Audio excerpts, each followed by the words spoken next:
SMPN Negeri 4 Trasojaya. Adapun kegiatan yang telah dilakukan diantaranya berkolaborasi dan berbagi bersama guru SMP Negeri 4 Trasojaya dengan memperkenalkan rumah belajar dan segala kelebihan serta kebermanfaatannya dalam proses pembelajaran, berkolaborasi dalam evaluasi visi dan misi serta program sekolah dalam rangka meningkatkan raport pendidikan dan mewujudkan Merdeka Belajar di 2023 mendatang, berbagi tips dalam menyelesaikan platform Merdeka Mengajar dan menjelaskan manfaat fitur-fitur yang terdapat di dalamnya, serta berbagi praktik baik bersama dalam proses pembelajaran. Kemudian, kegiatan berkolaborasi bersama rekan SRB Kalbar lainnya. Jadi ada 5 common sense-nya. Pertama, ini ada 2 poin utama yang harus sangat jelas di dalam proses pembelajaran ini, yaitu mendefinisikan tujuan pembelajaran dengan jelas. Kalau di kurikulum 2013 masih RPP ya, jadi dalam tujuan pembelajarannya dijabarkan dengan jelas. Kemudian yang kedua, merespon kebutuhan belajar murid. Nah, untuk kebutuhan belajar murid, kita bisa melihat dari kesiapan belajar siswa, ada yang cepat, ada yang lambat, ada yang konkret, ada yang abstrak, ada yang sederhana, ada yang kompleks, ada yang mandiri, dan ada yang perlu bantuan. Kemudian berdasarkan minatnya.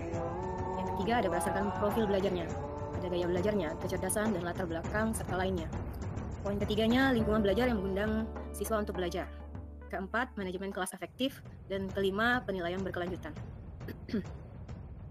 Nah, strategi mendiferensiasi pembelajaran ada 3, yaitu mendiferensiasi kontennya, proses, dan produk. Di konten, poinnya pada materi pengetahuan konsep dan keterampilan yang perlu dipelajari murid berdasarkan kurikulum, membedakan perorganisasian, membedakan format penyampaian kepada siswa. Di proses, kita memungkinkan murid melatih dan memahami konten dengan membedakan proses yang harus dijalani oleh murid.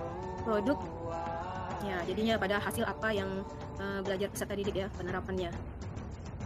Nah, untuk lebih memahaminya sekaligus promosi ini, ikuti ada pelatihannya, terutama di topik penyesuaian pembelajaran dengan kebutuhan dan karakteristik murid SMP. Kalau kami kemarin dapatnya dari pelatihan guru penggerak, kalau saat ini kayaknya semua guru udah bisa mengakses dan menerima pembelajaran ini di platform Merdeka Mengajar. Proses belajarnya. Nah, poin utama kayaknya mungkin ada menjawab pertanyaan di chat tadi ya sekalian. Ini agar proses pembelajaran dapat berjalan dengan lancar, sebelumnya kita harus membuat kesepakatan kelas terlebih dahulu. Awalnya tidak ada poin 6 ini, tapi karena menerapkan pembelajaran TIK yang mengharuskan siswa membawa gawai ke sekolah, jadi saya membuat tambahan kesepakatan kelas baru, yaitu bersama siswa, yaitu menggunakan barang sesuai pada fungsi dan tempatnya. Ini maksimal ada 7 yang kita sepakati bersama siswa, kemudian mereka tanda tangani. Nah, ada bukti tanda tangan siapa saja yang menandatanganinya.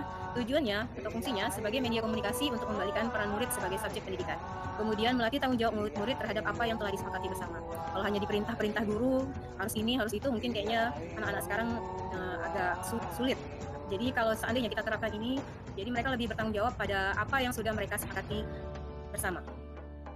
Nah, ini gambaran di awal proses pembelajaran, ada asesmen biasa ya, mengajarkan pertanyaan awal pada peserta didik. Nah, di platform Merdeka Mengajar juga kita bisa, di sini saya kemarin mencoba menggunakan asesmen murid, salah satu fiturnya teks informasi. Ini kemarin membantu ANBK, yang jadi bisa menganalisis kalau di raport pendidikan itu secara umum satu sekolah. Tapi kalau ini kita bisa lihat ini ada nama siswanya, hasil analisis dari tes. Nah, untuk di dalam proses pembelajaran, saya ada memanfaatkan di fitur rumah belajar, yaitu video pembelajaran sebagai sumber belajarnya. Kemudian yang terbaru ini, saya menemukan ada peta budaya rumah belajar. Jadi kebetulan mengampung mapel IPS, menganalisis perubahan sosial budaya. Jadi mengarahkan siswa ke sini untuk mengakses peta budaya di Indonesia. Mereka akan menganalisis perubahan sosial budaya apa saja yang terjadi di Indonesia.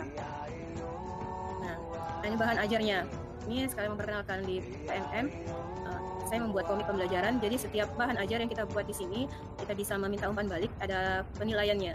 Ya, jadi ada analisanya dari teman-teman sejawat yang menilai hasil karya kita. Ini gambaran proses pembelajaran.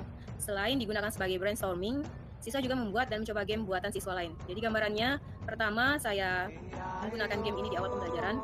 Nah, kemudian nanti mereka dari proses itu penasaran kan mencari informasi dari berbagai sumber belajar, mereka membuat seperti ini desainnya. Nah, kemudian mereka akan membuat game. Nanti di dalam proses pembelajaran berikutnya, mereka akan men-share game tersebut antar teman. Jadi tujuannya kalau kita dulu ada peta buta, agak susah ngapalinnya. Kalau ini, apalagi mereka yang membuat, itu sangat luar biasa.